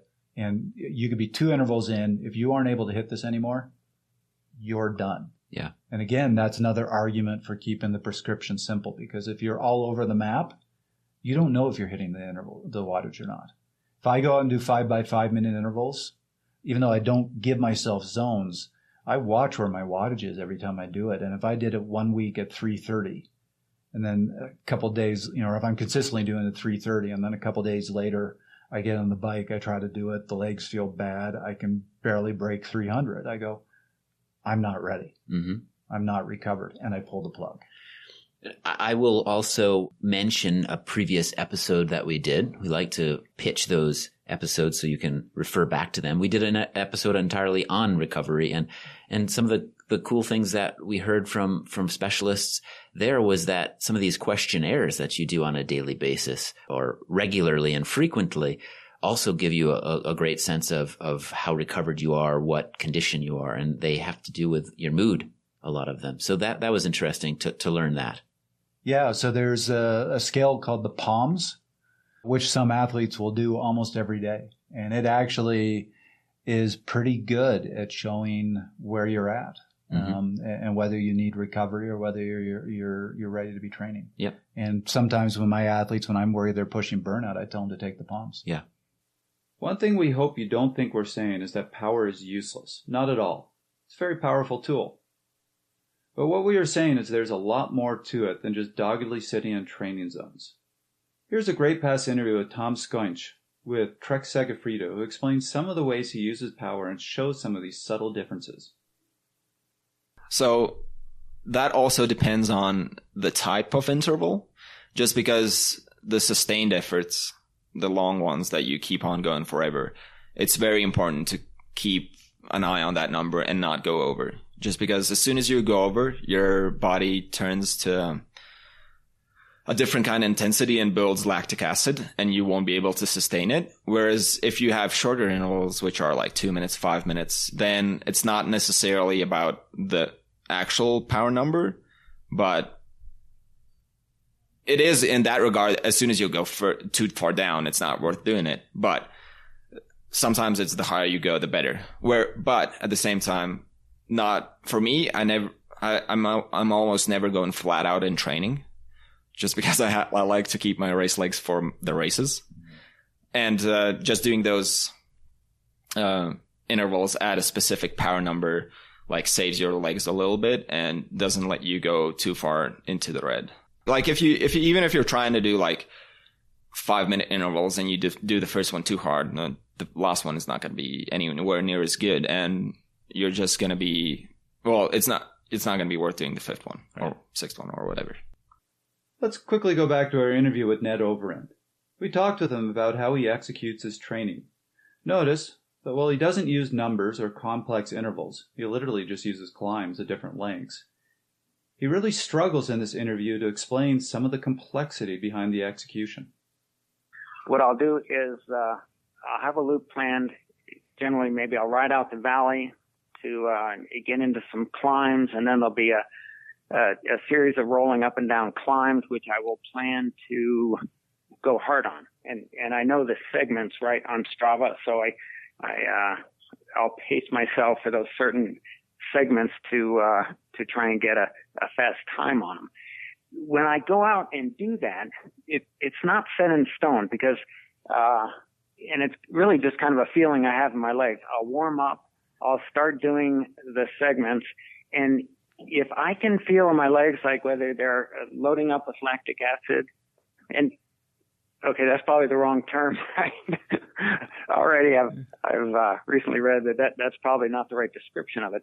But my legs will feel heavy, and I won't be able to turn over the gear that I'm looking for. And I know the speeds and just the feeling my body has when it's rested. Then I'll skip doing intervals, do a recovery ride, and wait to do intervals on a day when I'm better recovered. Are there particular feels in your body that you say, okay, that's a danger sign or that's a red flag? I'm trying to describe the fatigue that I feel when I'm trying to do an effort and I'm not capable of it. And one thing I have to do is that sometimes your body has to wake up, right? So if you're just starting one effort and you're feeling fatigued, sometimes you need more of an opener before you can get to the point, where you can do a quality interval. And I guess I'm not describing exactly what that feeling is so well, but it's just it's the lack of power in my legs to accomplish the effort. Obviously, I'm struggling to describe that feeling. I mean, I understand what you're trying to say. It is tricky to say. It's like this feeling of sluggishness or a feeling of just that lack of snap or power that you mentioned. In terms of what it actually feels like in your leg, it's if you had it's like cutting the peak off of them. If your optimal performance is the Matterhorn, the day when you go out there and you don't feel so great, it's like somebody chopped the tip of the Matterhorn off. Is that that's my way of describing that lack of. Yeah, it's a fatigue that I'm feeling in my legs, and I'm not going to call it necessarily a burning because it's almost because I don't get to the point where my legs are burning. It's where I'm attempting to put in an effort, and I feel that like my respiration increases, right? I'm breathing harder, and I can't actually get to that point where I can make my legs burn. But I'm feeling it as kind of a general fatigue. So I breathe harder, but I'm not getting that burning in my legs from being able to tax them strong enough, if you know what I mean. So that begs a question. When you're doing some sort of structured work, like you're doing, let's say, thresholds on some of the climbs, how do you pace yourself? It's from knowing the segments and then basically feeling in my legs, not going too hard, until I can know that the end of the segment is coming, or pacing myself throughout the segment based on knowing how far the segment is or roughly how long, and then not going, anaerobic is not necessarily the right term, but not using too much energy to where I know that I will, end up being fatigued and having to slow down before the end of the segment. So really just it's basing it on the feel of my body, which I'm not really describing that well, but I know it well enough based on, and this is more of a fatigue I feel in my legs than actually in as far as increased respiration. Right. Over the course of the segments. And the segments are, anywhere from a minute to a half an hour. So it's kind of just pace learned over, 20, 30 years of training. So that's what I was going to ask, is how you learn. So it sounds like you just have this innate sense of, okay, this is a 10-minute climb, and I know about how hard to go to last 10 minutes, or this is a 30-minute climb. I know about how hard to go for that. And that was going to be my question, is how did you learn what that intensity is? And is it just trial and error of years until you got a feel for it? Yeah, I would say it's trial and error. It's knowing, the feel in my leg and the building up of fatigue as far as how long it can last over the specific climb, right? Okay. Because, it could be an undulating climb, and then, there's a certain amount of recovery, so you can bury yourself a little harder if you know that the climb is going to flatten out, and you'll get a little bit of recovery. So it's specific to knowing the climb and not so much just based on time. Back to the show. All right. Well, the third point that I know you want to make is a very critical one. And this is, again, having worked with you as my coach, I know that it's not these specific sessions that you're obviously you want execution in a specific session to be, it is critical, but you also want the athlete to have a greater understanding of the context in which that session falls. And we're talking here about blocks and perhaps several weeks of training and work that you do that lead to the additive effects, the adaptations that we're looking for. And that is a critical piece of this puzzle. Right. So remember, again, going to that PGC1 alpha pathway. Boy, we were not talking, again. This is the PGC1 alpha episode. Yes. That was, I was so excited when I realized that's what this episode is about. Really think you should get a tattoo of that somewhere on your body where people can see it and be like, wow, what is that? Should I be like the triathletes who get the Ironman tattoo on their ankle? I'm going to PGC1 alpha tattoo. Absolutely. There. I think that would be great. It'd be such a conversation starter. No. Or conversation ender. That would make sure that nobody ever rode beside me in Peloton ever again. Maybe you should get a kit that just has PGC1 alpha we'll on make it. The team. That's going to be the team name. Presented by Ross. Ooh, I like it. That's our team. Presented by Hormesis. Okay. Again, let's move on to this critical third conclusion. Let's please move on. So remember, there is an additive effect. You want to hit multiple pathways that all promote it, and then you're going to get greater training gains. That's the simplification of what we're talking about. And like I said, if you want the details, go read that great review by Larson. So no one workout is the magic bullet. That's what we're trying to get across. It's in the execution. And on top of just executing each workout correctly, there is how does it all come together? Getting that right mix to get that additive effect. And again, this goes back to why we're such fans of the polarized approach, because polarized approach really hits both that AMPK pathway and that calcium buildup pathway, and theoretically has this big additive effect. So you need to look in terms of the week. And Chris can tell you, when I coach him, I talk about the week. Mm-hmm. And I always say the week and what you're trying to accomplish in the week is more important than any particular workout. You go out to do that workout and the legs aren't there, you're not recovered, go home. We'll map out the week again to still accomplish the purpose of the week, but it's how that week comes together. And we've heard a lot of pros say this to us. How do you map it out? How do you put weeks together? Personally, I love do your high intensity when you're fresh, then do your volume when the legs are a little more fatigued. So I like training in the 2-3 day blocks. Mm-hmm. There's also the building over 3 weeks and then trying to have a recovery week. Yep. These are the things that are really going to help improve you. But it's looking for that additive effect. It's looking at that balance of ROS and recovery, or ROS buildup and recovery.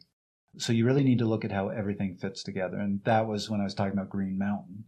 That's really where I saw I was arriving ready to race, or I wasn't arriving ready to race. It's how well I executed the weeks.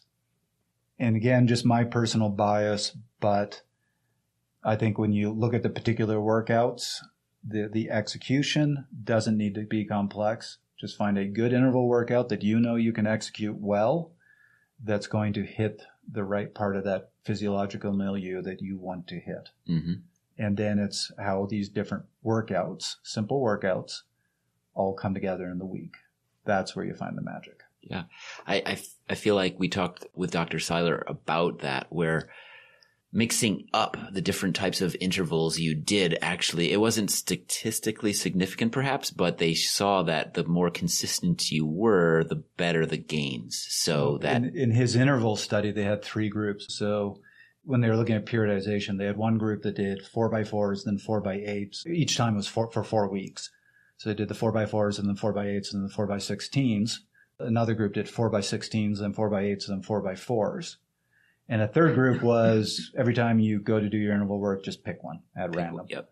And they found very similar gains between what was called the increasing and the decreasing groups. And while it wasn't statistically significant, but that's because they had low numbers, is my guess, they saw slightly lower gains in the group that just mixed it up. Mm-hmm. And he even says in the study, it's because since they were always mixing it up, he didn't feel they were able to execute as well. They didn't nail it. Right. Yep. Chris and I had a great talk with 2017 U.S. national champion Larry Warbus about numbers and training. Well, Larry talked with us about how to effectively use power and heart rate. What he said he learned over the years is that it has to fit into a broader picture. Otherwise, even if your individual sessions are going well, you may be off track.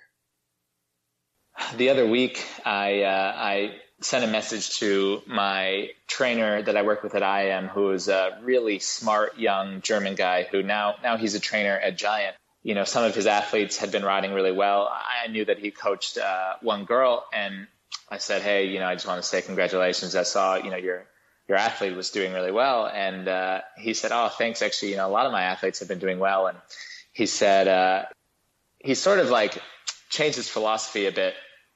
Whereas before, when he was working with us, he was saying, you know, he took sort of more of a backseat approach, and, you know, he'd give us the training and he'd look at our training and everything like that. But that was kind of it. And he said now he's, I guess, a lot more holistic. So he's talking to his riders a lot more, and, you know, he speaks with them all the time. And then, so he had one athlete who said, okay, I guess she wrote on whatever the software they were using for training, like, oh, I was, you know, it was her recovery day. And she said, oh, sorry, I had to go a little harder because I was on the bike path and all these people were in the way and I had to slow down. And then I had to get back in time for my massage and, you know, like this, that, the other thing. And, you know, I was kind of like, blah, blah, blah. And, you know, he said he read it, and then he called her and he said, look, like, I just read your comments, and I want to ask you, does that sound like recovery to you? And she was like, no. And then he's like, to me, that sounds like stress. So that's great. You're getting massage. That's great. You're going on a recovery ride. But if the massage and the recovery ride are making you more stressed and mentally fatigued than just doing nothing, he's like, I don't care if you ride your bike then. He said, the goal is recovery. So whatever it takes to recover mentally and physically, that's what you need to do. So he said, you know, if you have a recovery day, your goal is recovery. Not the 1 hour spin. The goal of the day is recovery, and whatever that means to you is what you need to do. And the same goes for a training day. You know, your goal on that day is to achieve your training. But yeah, and then I guess the thing is with the whole TSS, TSB, CTL stuff, that's more like my coach looks at that, and I don't pay too close of attention, but I'll definitely take a peek every now and then, but I try not to get too caught up in it. Well, I think it's more listening to only the numbers and not listening to your body or your sensations. You know, you'll hear like a lot of directors and stuff like that talk about sensations. But I think it's really important to be sort of in touch with yourself. And I think if you just focus too much on the numbers, then you can totally forget that, like, maybe you just feel bad. You know, maybe you're tired. Maybe, you know, there's all these external factors. Maybe you have, you know, a bunch of stress for some other reason in your life. And, you know, that can add, like I was saying, a lot more fatigue than, then Training Peaks will show. So I guess, like, for example, when I was an under 23, there was one season and year that, all my numbers and everything were really good, but then I just couldn't explain why I wasn't riding well in some races until I sort of looked back and realized that, like, I had done like overseas travel, did this big race, overseas travel, another big race, drove halfway across the country, drove halfway back across the country, drove back, like flew halfway across the country, and like all this travel and here and there and whatever. And it was like, I was just looking at the numbers and I was looking at, TSS, TSB, all those things. And it was like, everything looks like I should be good. But, it wasn't all adding up. So I think it's more to be a slave to the numbers without acknowledging your personal sensations and those things. I think that's where you can make errors. I think if we were all computers and, we all did the exact same thing every day and, recovered exactly perfectly, then you wouldn't need to look at anything other than the numbers. But, we're all humans. So we all do different things and have ups and downs and more stressful times and less stressful times. So I think we just need to look at it, more as a whole rather than just one or the other. And I guess one other thing to throw in there, but like, I think one of the most important things with the coach and athlete sort of relationship is like the comments, actually. So like my coach really likes it. I just, sometimes I'll just write a book, and I'll explain like how I felt on every single interval I do throughout the day. And then the general, how I felt on the day, or, I'll say, oh, I slept poorly today, but I still felt great on the bike, or like, slept great, but for some reason I felt really bad on the bike, things like that. And I guess that just gives a really good view of everything. Larry mentioned how a coach can help. Let's finish up with some thoughts from Chris on finding a coach to help with the right complexity. So this probably sounds incredibly tough in some ways, what we've just thrown at you. That was a lot of information we just talked about. From the science to the execution to the prescription was totally easy. But you're right. That was a lot of stuff. Why would you add more complexity to it by creating a prescription that was, all over the place and hard to remember, and you had to write it out on a piece of tape put it on your top tube or your stem, and then you get lost in it, and you shouldn't do that. That is my bias. I agree 100% with you. This is one thing that's been on my mind throughout the episode, and that is, we've been talking about a lot of this stuff. Perhaps it's overwhelming to you, but a good coach should know is a strong phrasing, but a good coach will help you through this process. They should know the physiology, and if you have questions about it, they should be able to explain it to you. They will understand the trifecta of feeling and heart rate and power and all those nuances of how to execute well certain intervals, and they can guide you through that so that you can begin to nail those interval sessions faster. I'm not necessarily saying that everybody should go out and hire a coach. Personally, I've worked with Trevor, but I don't always. It's for certain things where I will, and other times, my preference is to not have a coach. But if you're really focused on getting better, or just sort of in that cliche way, tapping into your best self, squeezing out the last drop of performance from yourself, then a coach, a really good coach, and we've had an episode on what makes a good coach and what doesn't make a good coach.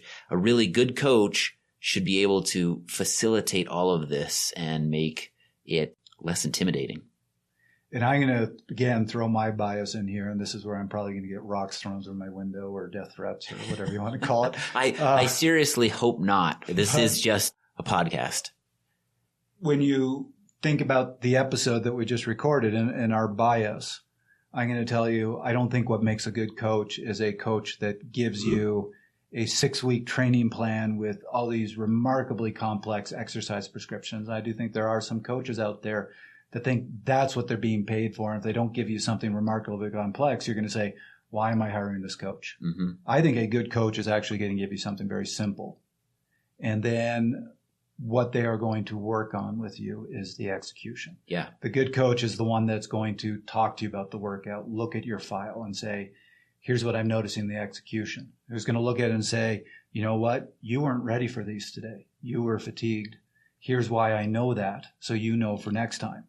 Yeah. I mean, that's probably something that maybe those unfamiliar with software like Training Peaks or some of these other analytical tools is not familiar with. The fact that these intervals we're talking about really have a signature. When you look at the data and it's graphed out, you can tell what people are doing based on what they should be doing and how those two match up. So a good coach who's looked at literally hundreds of these files from tens, if not hundreds of athletes will be able to key in on some of those indicators that will say, yes, you did it right. No, you did it wrong. Here's where you need to improve. Here's where you need to change things.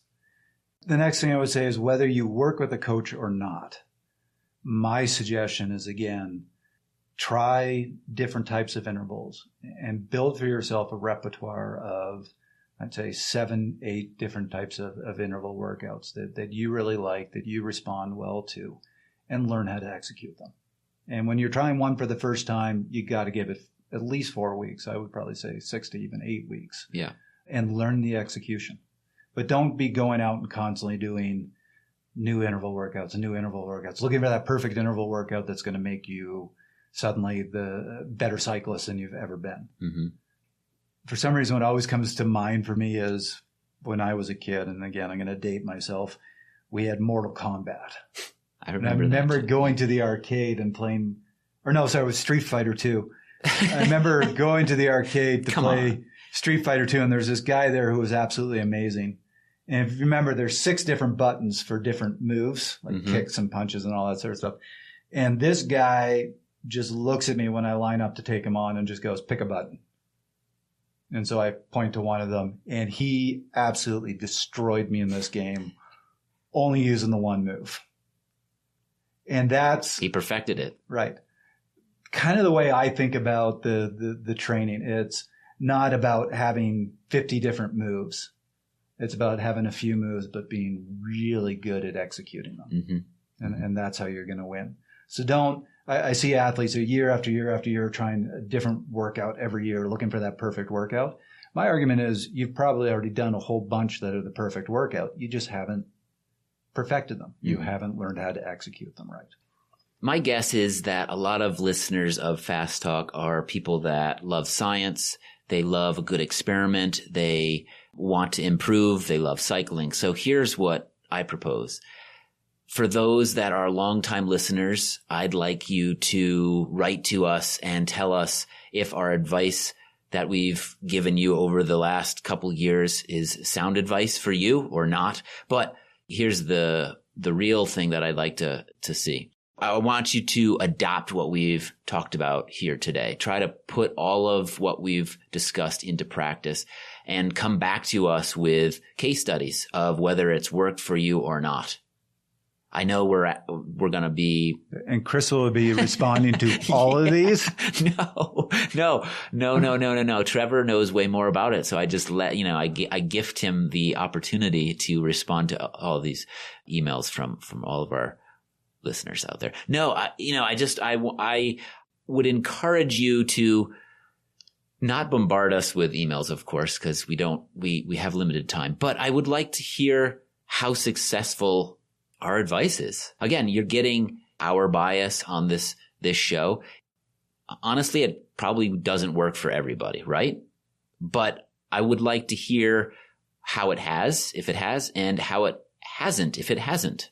And I think that would inform us going forward in terms of producing new episodes on different topics, just inform us as people interested in this type of sports science and training information. So, again, don't bombard us, but give us a few lines about what works and what doesn't. Okay. I like it. No, look, we always love hearing from listeners, and I do apologize. I know I haven't replied to everybody. Sometimes it just, like everybody, I get a little overwhelmed with work and get behind on the emails and just never get back there. But we always love to hear from you, and we always try to reply. So keep doing that. So Hey, do we attempt 1 minute with this? I think so. You had 5 minutes earlier. You failed miserably at that. I'm going to give you 1 minute now to summarize the last hour and a half discussion we've just had. So let's see if you fail miserably at that as well. Ready, set, go. So we talked about 3 things. We talked about exercise prescription. We talked about execution. We talked about physiology. And my point here is physiology is remarkably complex. It's not as simple as I'm in my threshold training zone, therefore I'm training my threshold. It's a lot more complex than that, and don't oversimplify the physiology. Execution is remarkably complex, and it's not as simple as I was told to do this at 300 watts, so I'm going to do this at 300 watts. You have to factor in feel and heart rate and all these other factors to really execute intervals right. With the complexity of those 2 things, keep the prescription simple, because there is no magic prescription that's suddenly going to make you a miraculous rider.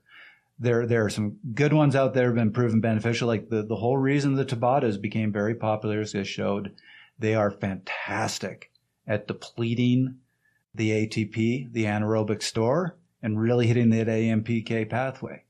Long, slow distance is great at hitting that other pathway. So there's certainly some workouts that are proven beneficial, but they're not overly complicated. So keep the prescription simple. I think you've been thinking about this for a while, and I think you nailed it. Experience.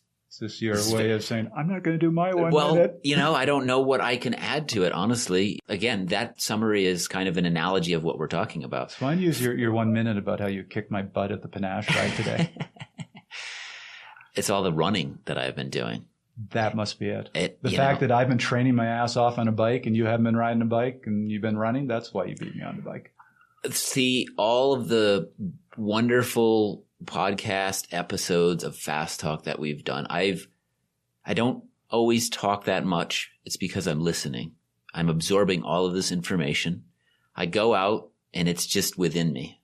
I don't have to think too much about it. Just putting into practice all of the words that you've spoken so eloquently over the years on Fast Talk.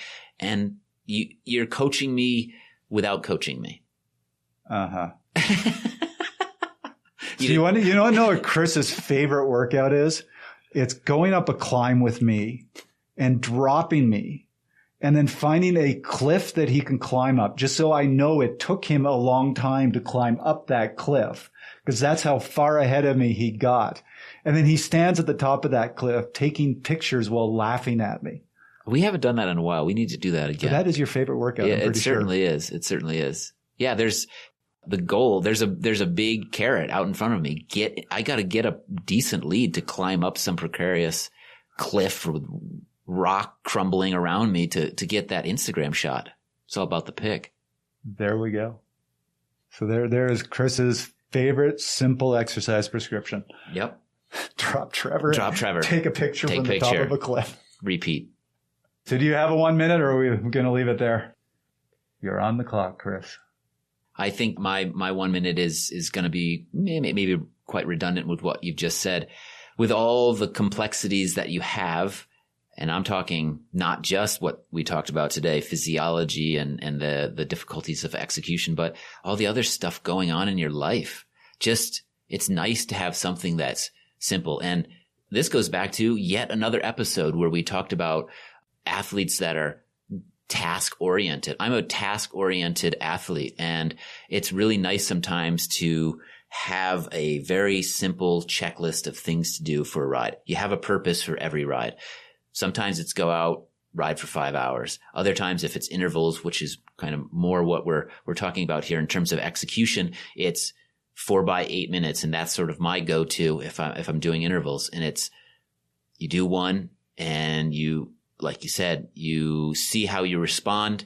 If you need to adjust, you adjust. If you don't, and you've got that feeling going and you know how to do these things, you tick off another one. You recover, you tick off another one. It just feels good to have that sense of accomplishment as you go through it. And you keep it simple, and you go home and you've got all the quality work you need that day. I think it just helps you not stress about the things that are kind of, in a way, the most important. That was another episode of Fast Talk. As always, we love your feedback. Email us at fasttalk@velonews.com. Subscribe to Fast Talk on iTunes, Stitcher, Spotify, SoundCloud, and Google Play. Be sure to leave us a rating and a comment. Fast Talk is a joint production between Velo News and Connor Coaching. The thoughts and opinions expressed on Fast Talk are those of the individual. For Ned Overend, Hushang Amiri, Dr. Steven Seiler, Sepp Koos, Dr. Andy Coggin, Hunter Allen, Santa Claus, Tom Skunge, Larry Warboss, and Trevor Connor, I'm Chris Case. Thanks for listening.